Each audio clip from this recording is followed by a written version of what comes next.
Welcome to It Takes Two. I'm Blair. I'm Chris. And today we'll be talking about Love and Marriage Huntsville, Season 10, Episode 3. We need you to subscribe, like, share, comment, all the above. You ready, Blair? I'm ready. Let's go. So we pick up where we left off. Ken and Marquez getting into it. Marquez ended up pushing over some lights or something in the house. And then Marquez and Trisha's son comes down to check in on his dad. Yeah, I think I'm tired of Trisha and Ken. Yeah. I think I'm tired of them because this looked like a situation that y'all provoked. Y'all know that all this time Marquez has never been someone that basically been easygoing. He's been absent from the family based off of what y'all tell us. But yet all of a sudden you want to invite him in your house and things of that nature and then bring the friend over because you want him to apologize to the friend. And this is now 2 times that I've seen in this season, in 3 episodes, that the son got to come down and basically be a mediator between the parents. I understand that Marquez may not be there physically for the family, but Trisha, what are you doing to protect your son? I understand your son is 19 and things of that nature, and in the eyes of the law, he's a grown man. But you are not doing anything to, in my eyes, to make your house a peaceful home for the kids.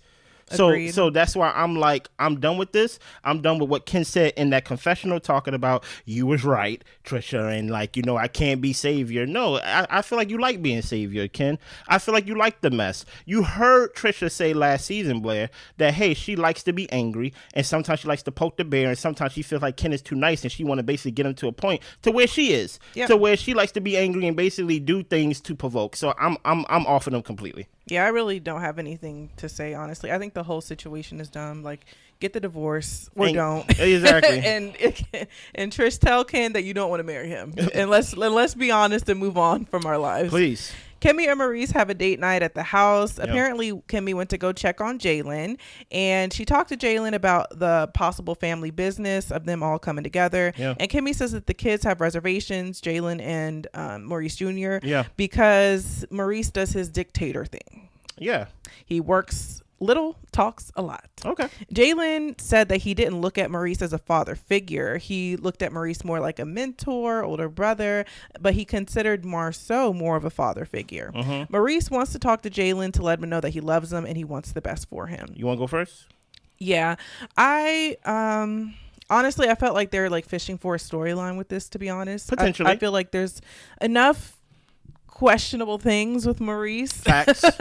for them to talk about themselves and the dynamics of their relationship instead of always focusing it on the kids. You're right. But since we're here, we are here. I can see how Jaylin probably wouldn't want to have anything to do with it if Maurice is just kind of dictating and not really being an active participant in the work. And Jaylin said like he knows that from Marsau as well. They kind of have the same way, the Scott brothers. Yeah. And also I do think that it is interesting that he doesn't consider Maurice as a father figure, because I think Maurice was there when he was young. Yes, he was. He was pretty young when Maurice came around. Yes, he was. And I think that the further we get into the episode, I feel like I understand Jaylin's side a little bit more. Yeah. But I do want to say that Maurice did come in. He did step up and provide and was a participant in the household for Jaylin. So I think that is kind of like that's pretty a hard shot, for someone to take who took on that responsibility. But I will say that Maurice's style of parenting for a blended family may not work because the way that I've seen him talk to Monster is very much, it doesn't seem like he's interested in his son. And not to say he's not interested in his son, but I'm more so referencing the conversation where they were talking about colleges and all that type of stuff. The whole conversation ended up going back to how Maurice got let off about the DUI situation and not really exactly focusing in on Monster and what it is that he wanted to do, and really like Maurice seeming interested in building that connection and relationship. So I think with Jaylin, it probably did feel kind of like a dictatorship growing up and not really feeling like, oh, I have a father who loves and cares about me. He's more so concerned about training me up and having me be successful, which is very important. But because you're not my blood father, I think that you do have to show a certain level of care if you guys don't already have that understanding that like you're my father, like you're my blood, if that makes sense. Yeah. We definitely go deep dive this later on this week, but I just want to touch on a little things that you said and little things that he actually said in the scene that Kimmi was relaying. First of all, I think when it comes to parenting, there is always room to improve. You get what I'm saying? First of all, this started off as basically talking about the family business. It is within Jaylen's right. It is within Maurice Jr.'s right to be like, I don't want to work for the family, right? Now, granted, whatever comes with that, you got to be, you know, since you make a grown-up decision, you got to be willing to stand up on your decision, which is yours to make. So if he don't want to work for Maurice because he feels like there's a type of a dictatorship type of thing to where it's like, you know what, I kind of work for Marsau and the way the Scots kind of manage and things like that, I feel like you gonna leave me to do the work whole time. You gonna be basically lording over me. I don't really want to work for the family business. I kind of want to do my own thing. It's within his right to do that. Hard stop. I agree with Jaylin there. Where I disagree with Jaylin is saying that I view Marsau more as a father figure than I view Maurice. I'm like, that's where you lose me, right? For one, Marsau is not your father, or he don't have skin in the game. He's your uncle or step uncle, if you want to be specific, right? So when you hear Jaylin say something across the lines of, as Kimmi is relaying to Maurice, that, you know what, it's kind of like a mentorship, kind of like older brother thing, I think that's disrespectful, because at the end of the day, this man married your mom, and he actually have a title within the relationship, and that's stepfather, right? And the fact that, as we go see Maurice, he don't view you as a step kid. You get what I'm saying? So I think for him to view him as a mentor or as a big brother is basically him in some ways, as I am picking up, as, hey, I don't really give you the respect as the father, but I give you the respect as a mentor. I give you the respect as a big brother, meaning that I could go against it. I don't really have to like do things like that. But I rather give that respect to Marsau though. And that's where Jaylin lose me there. But we go touch on it once we get to that scene. So we get to Chris and Nell. Yes. Kimmi ended up calling Nell to ask her to catch up and hang out with the ladies. Nell really hasn't talked to anyone. Destiny did call her, though. Nell has counseled Destiny in the past, and she didn't like when Destiny said that she needed to reevaluate their friendship when Nell was being open to Sonny coming around. Do you think Chris and Nell need to be on the show? I do, just because I find their family dynamic interesting. So I'm hoping that with them being here, we can see more of that. But at this point, we're not really seeing that. We're not getting the family. Yeah. One thing I'm tired of hearing, which we heard this with a Melody and things of that nature, Nell always want to make it known who she counseled. You get what I'm saying? And I understand that. Like, you want to be big sis, right?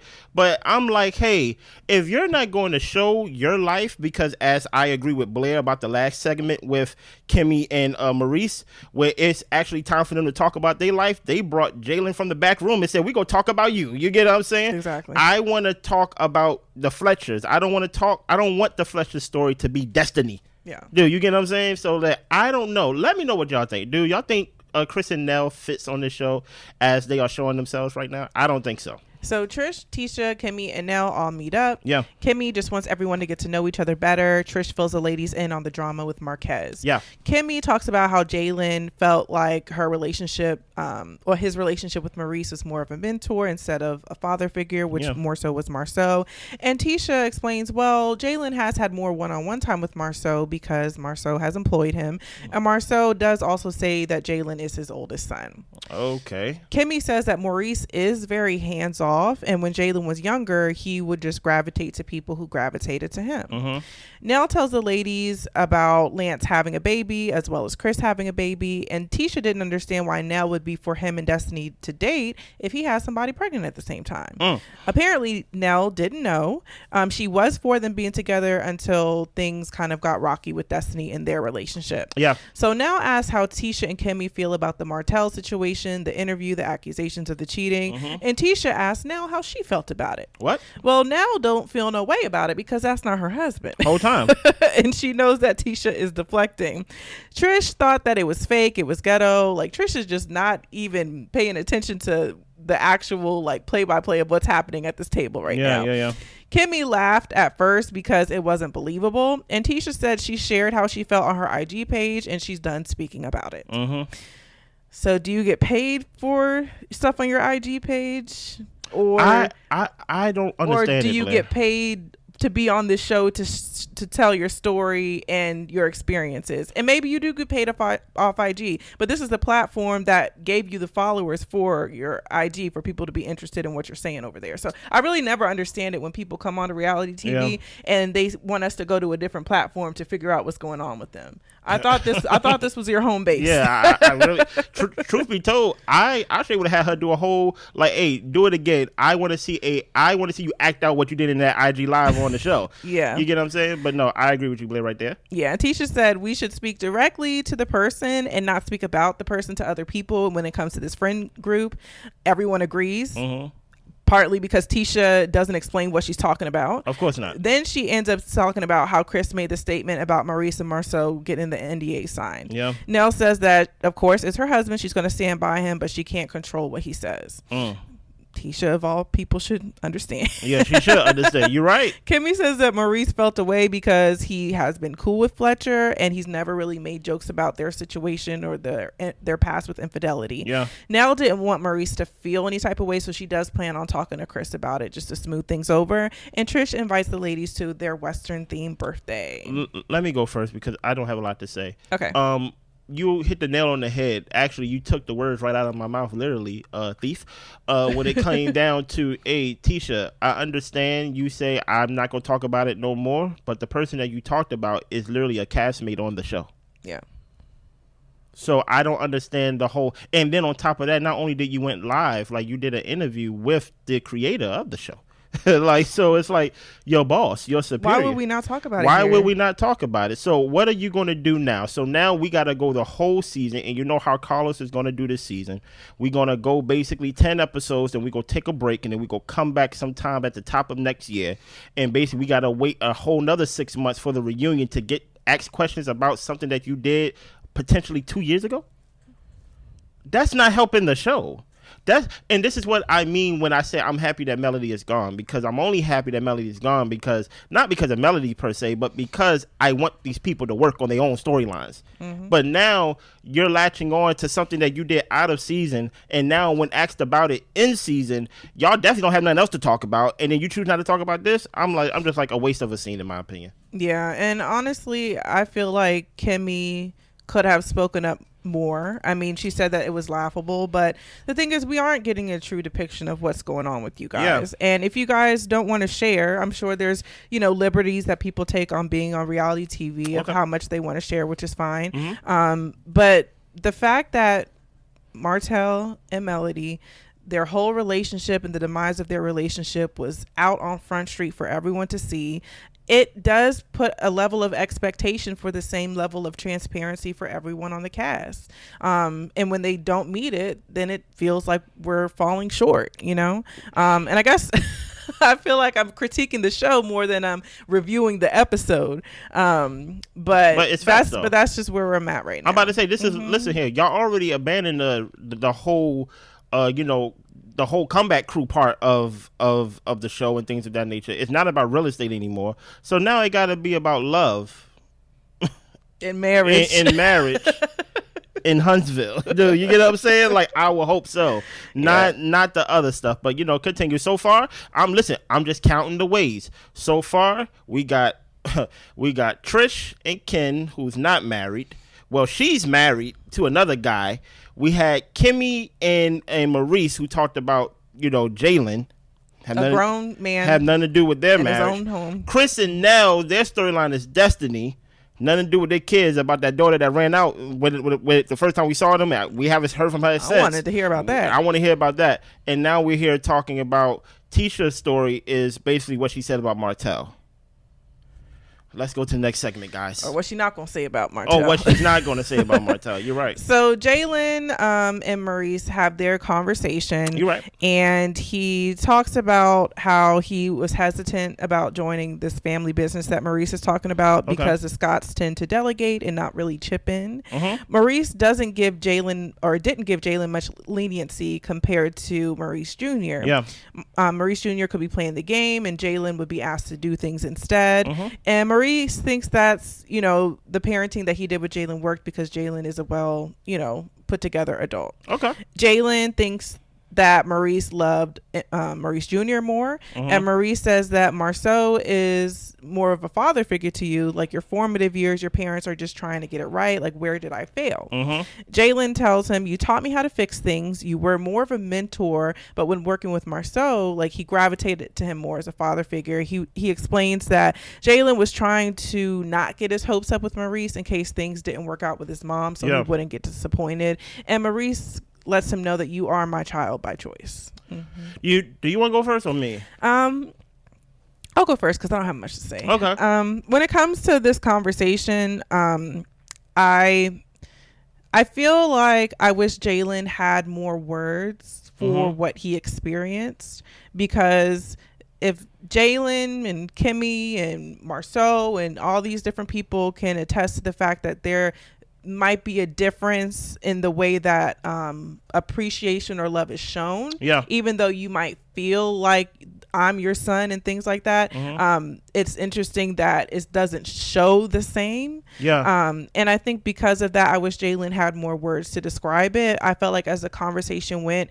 Jaylin was in a way trying to, I wouldn't say appease Maurice, but it's just like, well, yeah, maybe it was me because I didn't, want to consider you as a father figure. And I don't know if that's the full truth. I think that Maurice goes into conversations trying to be right a lot of the time. I will say I think it's great that he asked him, how did I fail you?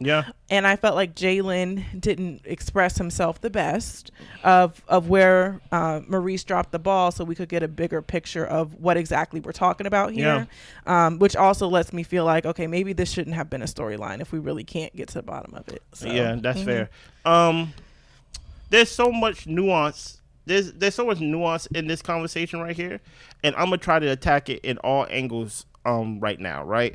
So let's go with what Jaylin said. I understand that he said that, when Maurice Jr. was here and you basically have me do things around the house and you wouldn't really have Maurice Jr. do it. It was unfair. It was unleveled and things of that nature. I think the nuance in that is, Jaylin, this is your house, right? Meaning that Jaylin was living here full time, right? Maurice at the time, Maurice Jr. rather, was living home in Detroit, and he would visit his father and things of that nature. And during that time, we could saw the rocky relationship that Maurice had with his ex. So I understand that it's not right and it may not be fair, but I'm the youngest of three, right? Meaning that I got away with a lot of stuff than my big sister did. I got away with a lot of stuff than my big brother did, right? Meaning that my sister's job was to wash the dishes, no matter if all the dishes in that sink, I made them. You get what I'm saying? It was something that was basically, you know what? You are the older, you are the example, you are basically the big sister and things like that. And guess what? We are letting basically Chris get away with it, or Chris be a kid or whatever. Is it right? Of course it's not right in the sense of like, clean cut and things like that, but that's just how it happens, right?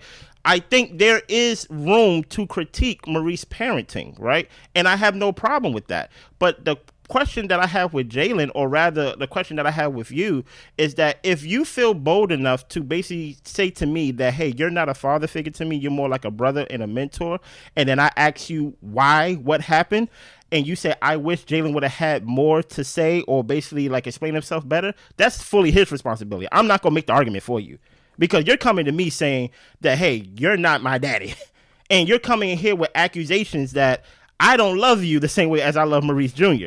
So it's your responsibility to bring your case to me, right? As it is my responsibility to disprove your case if I feel differently. So I have no problem at the point that Maurice is like, no, I view you as my son.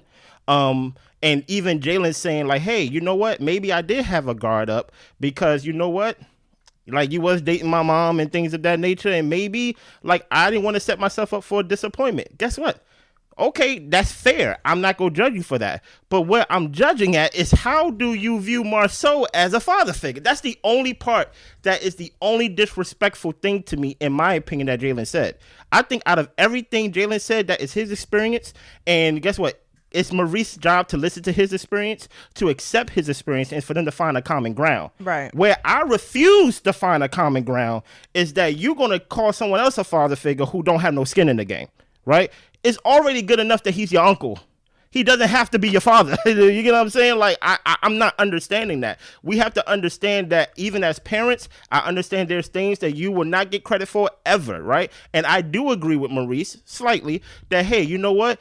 The man that you are today, I would think I had a hand in that. I will also say Kimmi had a hand in that as well as parents. And I would think that, hey, Jaylin, I need you to actually, as Blair say, voice your opinion, voice your case of why you are so willing to say that Marsau is more of a father figure and you're like a big brother. That's very different than an authoritative figure. A big brother is not an authoritative figure. Basically, he said, I can choose to take your advice.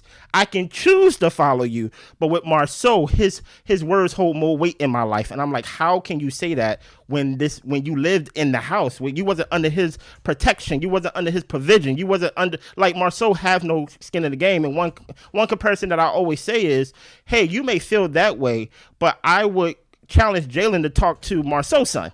And I'm sure the father figure that you see, Jaylin, will be a total different father figure that Marsau's son sees, because you know what? That's Marsau's son. So there's an expectation that Marsau's son have to do something, that he have to show up a certain way. So I do believe there's room to critique Maurice parenting. There's room to critique the way that he may have went about it, and they need to come to a common ground. But I need Jaylin, if you man enough to go with the script, if you man enough to go with the storyline to say that you're not a father figure to me, you need to explain yourself, because I'm not seeing it. I'm sorry. So Ken, Chris, and Ken's friend Will all get together. Yeah. Ken tells them about Marquez just coming in the house and everything that went down, and he thinks that Marquez has taken advantage of his kindness. Okay. Ken is trying to cater to Marquez's emotions, but Chris says, why deal with that? You're trying to marry Trish, not him. Facts. Ken says that Marquez is holding back the marriage. They don't have any issues outside of him, and he's done everything to take care of his family. Will tells him, you enjoy spending time trying to solve a puzzle. Ken says that Marquez wasn't around, so he didn't really have to deal with the situation. And Will says, you just like taking on a challenge. Sometimes you need to put the puzzle in a box and put it back. Ken says that they have an extra piece, which is Marquez, that doesn't need to be there. And Will tells him, it's your fault. Sometimes people can't see themselves outside of an uncomfortable situation. Ken says he loves Trish. They can make it work. And Will says for him, Trish would have been a thing of the past. Can I go first on this one? Sure. If I say, Blair, I want you to go outside right now, and I just want you to spit in the wind. Would you do it? No. Because why? I don't want to. Exactly, and it's stupid. Yeah. Right? This is what it's like being friends with someone that is stupid. It just is what it is. And truth be told, I would be offended if I was the friend. Yes, I'm going to say offended. That's the perfect word for me. Because if I'm your best boy, this is not the first conversation that his friend Will, is his name, had with Ken. And what's the point? Like, okay, if you're not going to listen to my advice and actually take heed to what I'm saying, tell me what my role as the best friend is. Because I really don't. Because right now I feel like I'm spitting in the wind. I'm telling you, because why would I tell you something that would not benefit you? Why would I you already got your position. Why not listen to my position and actually take heed to that? So whole time he's over there talking about, I'm tired of being a nice guy. And guess what? And I'm like, Ken, no one's making you be the nice guy. Hell, even Trisha's telling you not to be the nice guy. She's trying to put you in situations to where you're not the nice guy. Facts. So what is the burden that you're feeling to be the nice guy? And then in the same breath, you're going to say something across the line of, you know what, eventually I'm going to start talking with these. And I'm just like, what are you trying to prove here? Yeah. And my thing is, your best friend or a good friend of yours is telling you, hey, if it was me, what I've seen in your life, because I'm one of your close friends, and I see you like to solve a puzzle.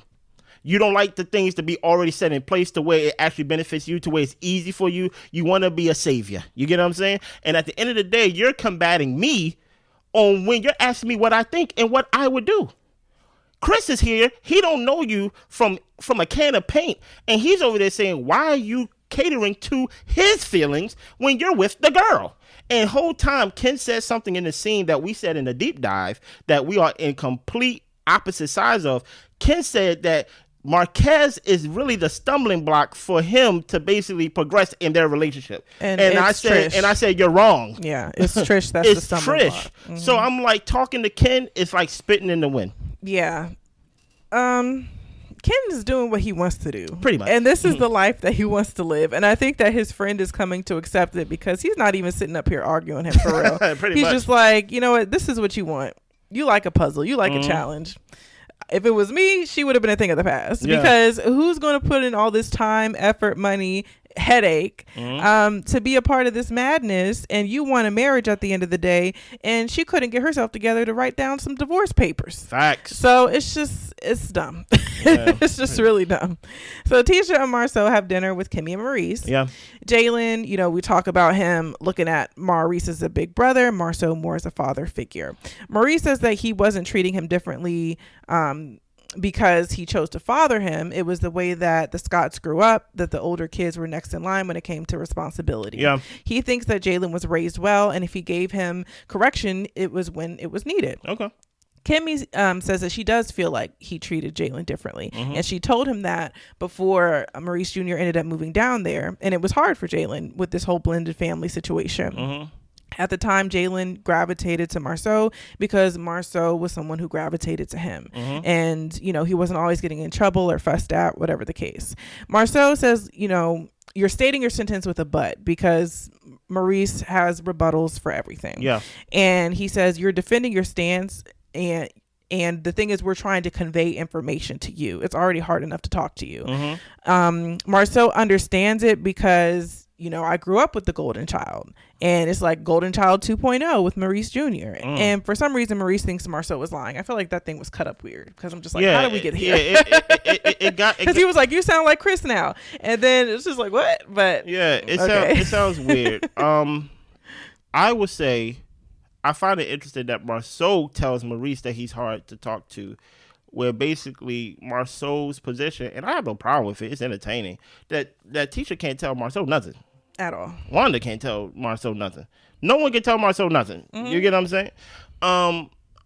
To me, this kind of felt like an intervention, because it's like, I thought this was like a double date where we're talking, and then all of a sudden, I'm conveying to you what my son Jaylin said, and the next thing you know, my wife, who's my partner, said, you know what, I feel the exact same way. Now I feel like, hold on, we was talking outside at the fire pit in the beginning, and now you're telling me that you felt this way. I guess for me, I would have to see it. I didn't see it even on the times that Maurice Jr. was on the screen. I never felt like he was the golden child. Right. I think when it comes to, especially when it comes to parenting, especially with fathers and sons, I think a father's job is to prepare his son for the world. Right. And many times than not, a mother may not approve with the way or how hard that he's going, but a father knows, or a man knows, or even a single parent knows that, hey, the world is hard and I'm trying to prepare you for it, right? I do want to add some nuance to it that, hey, before Maurice was in the picture, it was just Kimmi and Jaylin. So there is already a tight bond there, right? But I would say to Kimmi that, hey, before you decided to bury Maurice and things of that nature, I would hope that you would have like been like, hey, Maurice is a good father figure. I would hope that I can, you know, bring my son around this guy. So I want to see more of this conversation. You know, Love and Marriage, Huntsville love to do a to be continued scene and things of that nature. But I think there's room for everyone to basically take in the information. There's room for Maurice to take in the information, but there's also room for like them to understand that, hey, seeing Marsau as a father figure is wild to me. That's just my opinion. And I think it all just boils down to relationship. Yeah. I think that because Maurice, what's his name? Jaylin. Good. Goodness gracious. It sounds like my grandma. That boy over there. Because of that, of Jaylin's relationship to Maurice and Marsau, I think that there probably is some comparison, or was some comparison going on in his head. Yeah. And I think that when it comes to Maurice, like I've said before, I don't know if he necessarily shows interest in his child. I think that he is a motivator and a pusher, and someone who wants them to be great, and he loves them deeply. I think all of that is very true, but I don't think there is a meeting you where you're at and kind of trying to connect to you in a way, so that way it isn't such a dictatorship to where it's like you want to do well because you want me to be proud of you, instead of because I'm riding your back to the ground, you know. And I will say, different people need different types of parenting, you know, and people who are not as motivated probably need a parent who is definitely more of a pusher. Yeah. But I think for different people and different dynamics, just different parenting styles are needed. And I think in a blended situation, you might not be able to go as hard on the child that isn't your biological child because they'll feel like you don't like them. You know, compared to your child who could just chalk it up to the fact that my dad is just pushy. You know what I'm saying? Yeah. So I think that it can be like perceived differently. And then if he's around Marsau, who is giving him different job opportunities, taking the time to teach him and to talk him through different things. And not to say Maurice didn't, like Jaylin said, he taught him how to fix different things and stuff like that. But it could be just a different level of relationship and connection of, hey Jaylin, how are things going today? How are you feeling? You need me to send somebody in, you know, overtime to like help you out in the shop today, like what's going on with you, man? And I think that sometimes when you have that relationship, it makes all the difference of how you feel about that person, even if the roles of mentorship might be similar. You're talking to me in a way to where I feel like you care, you know. Can I add just one more nuance? I don't want to make this video too long. Sure. I just want to add one more nuance, and we're going to deep dive this because I have at least 4 more, but I just want to add one more. When you are a son, a boy, and there's a reality that your father is not in your life, your blood father, right? There is certain demons you have to quiet constantly, right? There's a feeling of rejection that you may feel, right? There's a feeling of not feeling accepted. So there is I do want to add on a nuance that potentially Jaylin may have been, you know, feeling like, you know what, like my father's not in my life, it's me and my mom, and those are things that he have to quiet, right? And then Maurice comes in, and like he said he felt guarded because, you know, this is mom's boyfriend at the time, and then boyfriend becomes fiance becomes husband, and there is a, you know what, I'm going to basically hedge, I'm gonna put a hedge of protection for my feelings because I don't want to get too invested in someone who's not my real father, but who's taking on the responsibility as a dad. Because if my real dad cannot be in my life, I know it doesn't take much for you to just decide if you want to give a go. So already you can potentially say that Jaylin potentially put Maurice in a position that he have to prove himself. You get what I'm saying? But also while he's doing that, and while things, and I'll say this, I've seen this firsthand, while y'all are in a blended family, there is something to where you actually see your stepfather interact with his son. It just looks easy. It just looks natural. You get what I'm saying? Even though Maurice may feel like, I really do love you, I really do care about you, but it just won't look as natural as Maurice Jr. He bears his name. You get what I'm saying? And that's just something that I don't think Maurice can fix. You get what I'm saying? That's something that Jaylin have to accept and things like that. Now, outside of that, as we was talking outside the show, I think the way that Maurice have shown himself on this show pertaining to Kimmi will give me be like, hey, man, I understand you're my stepfather, but at the end of the day, it started off with me and mom. And the way that my mom was going through a hard time, I understand that these storylines may be fake or scripted, but guess what? That cancer was real. You get what I'm saying? And the way that I felt like that Maurice definitely could have showed up better as a husband when it came to Kimmi when she was going through that. And the commentary that he made, that he had to apologize not only on camera but off camera in real life and things of that nature. It would make it be like, yo, why are you talking about my mom like that? Like you get what I'm saying? So that's why I'm like, hey, there's room for correction if Maurice wants to be corrected. You get what I'm saying? While at the same time, I want Jaylin to Blair's point, hey, speak it up. I'm not going to prove your argument for you. If you really feel that way, then speak up and let's have a man-to-man conversation. Either way, I feel like there's no excuse of why you should view Marsau as a father figure, because you never lived in that man's house.